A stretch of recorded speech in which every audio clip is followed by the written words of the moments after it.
આજે આપણે સરગવાનું શાક કરીશું. સરગવાની શીંગોને જો મેં આ રીતે છોલી અને ધોઈ અને કટ કરી આ રીતના.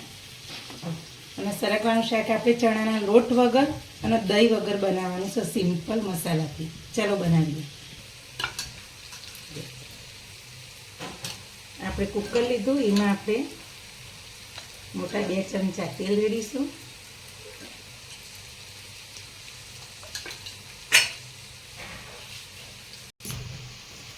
અડધી ચમચી રાઈ નાખી.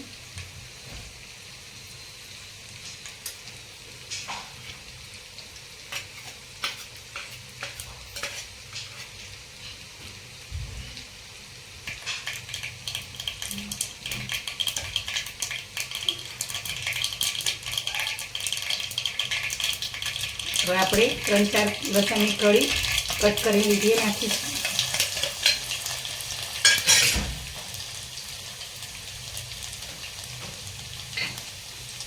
અડધી નાની ચમચી આપણે અજમો નાખીશું.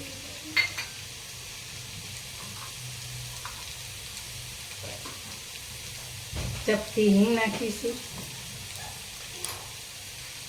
અડધી નાની ચમચી હળદર નાખીશું.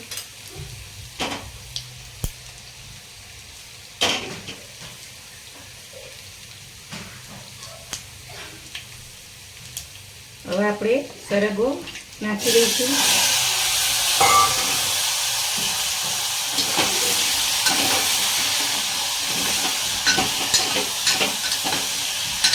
હવે આપણે સરગવાની અંદર મસાલા કરીશું. આપણે સરગવાનો બાફ્યો નથી, ડાયરેક્ટ બેઠો જ આ રીતના આપણે સીટી એક મારીશું.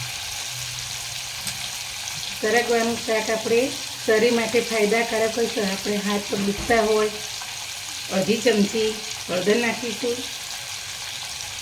1 ચમચી નાની લાલ મરચું નાખીશું. 2 ચમચી જેટલું ધાણા જીરું નાખીશું. ધાણા જીરાનું આપણે વધારે નાખવાનું છે આમાં. અને સ્વાદ અનુસાર મીઠું નાખીશું. થોડી વાર આ રીતના મસાલો આપણે ચડવા દઈશું, પછી મિક્સ કરીશું. આ રીતના મિક્સ કરી દઈશું બધું. ગેસ ધીમો કરી દઈશું.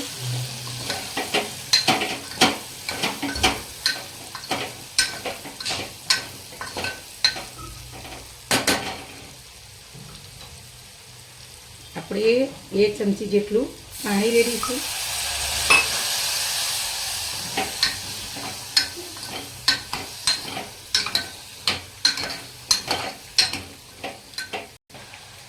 જો આપણે 2 ચમચી પાણી રેડી તો મસાલા થોડા શેકાઈ ગયા. હવે બીજું 2-3 ચમચી આપણે પાણી રેડીએ. એટલે આપણું શાક સરસ તૈયાર થાય. હવે કુકરને આપણે બંધ કરી દઈશું. આપણે 1 સીટી જ મારીશું. હવે આપણે ગેસ બંધ કર્યો અને હવા જો નીકળી ગઈ કુકરની. હવે જોઈ લઈએ. જો સરસ શાક તૈયાર થઈ ગયું. જો રસાવાળું મસાલાવાળું સરસ તૈયાર થઈ ગયું. હવે આપણે પ્લેટમાં કાઢી લઈશું.